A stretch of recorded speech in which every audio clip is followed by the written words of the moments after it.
Hello, and welcome to Jiang Decoded. I'm Jiang, and today we're uncovering how Harvard helped shape America's elite and why many believe the system is beginning to crack. Harvard was a school designed to train people into the religion called ministers in order to study the Bible, in order to spread the truth of the Bible. Now, Harvard then would encourage development of other universities, Yale, Princeton, and collectively they would be known as the Ivy League. But over time, as America became more wealthy, it became also less religious. And so the Ivy League became social clubs. These were just places where the rich of America went to become friends. These guys did not study. They drank, they dressed up like girls, they had wild parties, they played football, they took risks, they became good friends. And they went on to become the leaders of America. If you were rich, you went to these social clubs called the Ivy League. If you think about it, over time, they become less and less relevant because just because you're rich doesn't mean you're smart. All the smart people are going to Chicago and Johns Hopkins. And so over time, we can expect Chicago and Johns Hopkins to overtake the Ivy League. Okay?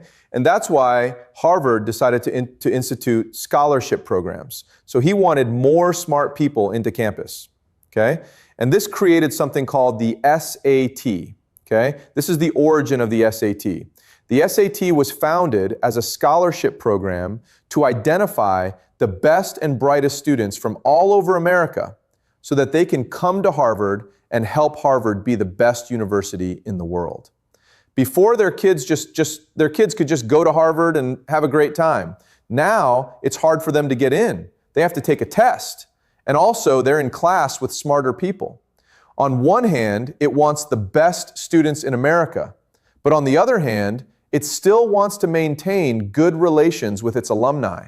So that's why it created a new system. Now it's focused on holistic, specifically character. Just being smart is not good enough. You have to be a good person. But this word was created to basically keep Jews out, okay? We need people who are manly, who are strong, who are brave. We need white people. And that's why we have the system that we have today, where it's not just test scores, it's essays, it's transcript, it's teacher recommendations, because they want to identify the Jews and keep them out. Okay, the purpose of all these changes is to ensure that Harvard remains the institution of power in America. Harvard's not interested in academics, it's interested in power. Therefore, it must ensure that the people who come to Harvard are the ones who are most likely to succeed. You could be the best student in the world. They don't care. If they don't like you, they'll just say, we don't want you, okay? From Harvard's perspective, best just means the most likely to succeed. So the majority of students are still students who will be successful no matter what. Why? Because their families are rich. You let in the child who comes from 3 generations of Harvard graduates, okay? And that's a majority of people who get into Harvard. And then you let in the athlete, okay? So the athlete, the legacy, these are the people who are the majority. And then you have like 1% of positions for people like me who you don't really know, but there's potential there, so let's take a risk. On an essay, you just wrote something really interesting and they laughed and it's like, okay, let's take a chance on this guy. They have that 1% of positions available for risk, okay? This system, the meritocracy, the way it's set up, it creates trauma, okay? So let me explain why.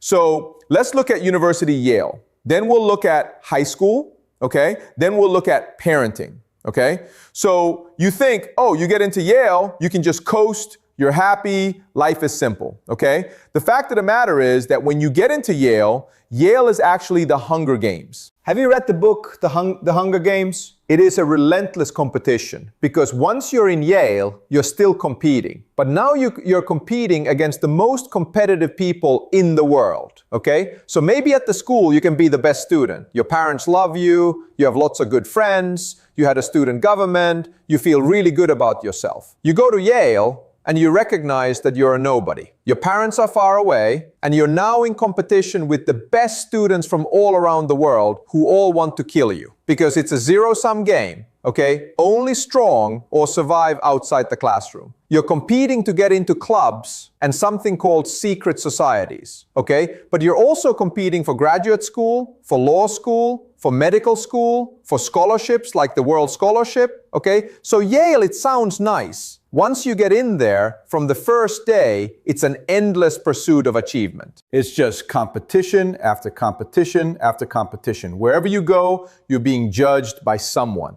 Okay? You're being judged by the professor or your classmates, and everyone's looking to basically kill each other. So this is very traumatic, and it makes you so insecure that you go through life thinking life is just like that. Everyone's an enemy. I have to achieve and achieve in order to feel good about myself. I cannot stop working hard, otherwise I will be killed by other people, okay? So people, guys, from Yale have a deep sense of insecurity, even those who come from the wealthiest families.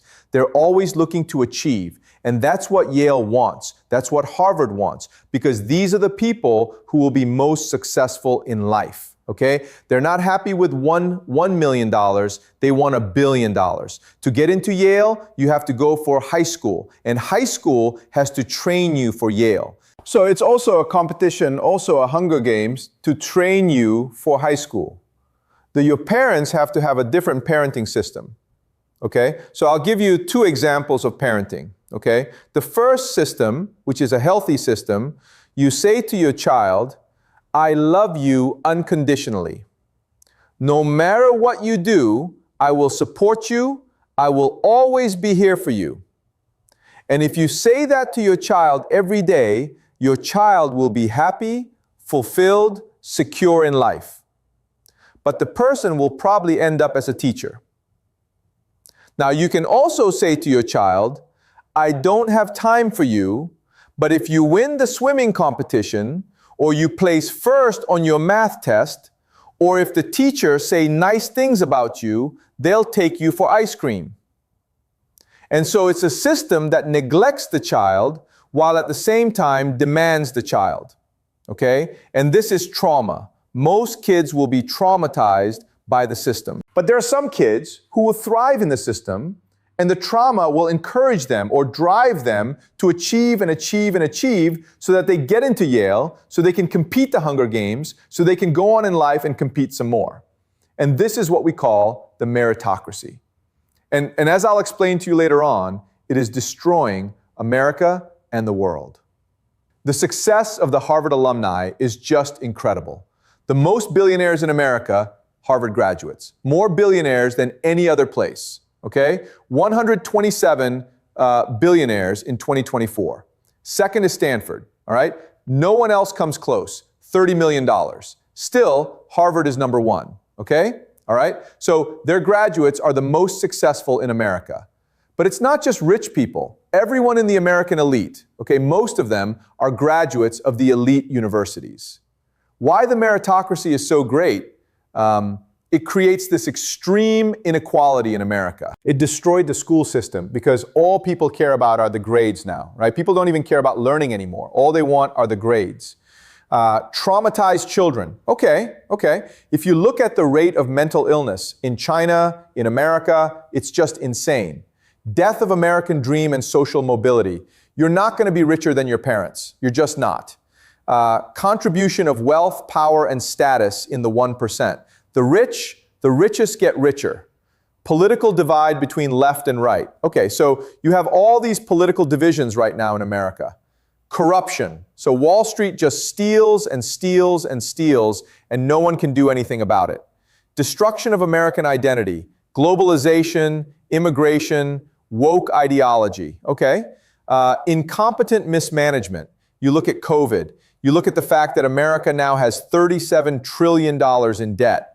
An elite that is soulless, mediocre, and unimaginative. Okay, Barack Obama, J.D. Vance, this guy Johnny Kim, okay, they're just robots. Oh, and Donald Trump. Okay, so thank you, American meritocracy, for destroying the world. So the real solution is to destroy the Ivy League. Okay, and there are different ways you can destroy the Ivy League. The best way is to make them public. okay, for the government to come in and control them. It's not going to happen because Harvard, as you can see, is too powerful, as well as Yale. As an individual, your best option is to recognize how evil the system is and choose to learn for yourself, okay? Because when you go to Yale or Harvard or Princeton, you think you're learning, but you're not. You're being indoctrinated and being brainwashed and being traumatized to be turned into basically a robot that's only focused on success. So you need to recognize this, be truthful to yourself, and focus on real learning. Thank you for watching Jiang Decoded. If you enjoyed this analysis, please like, subscribe, and I'll see you in the next documentary.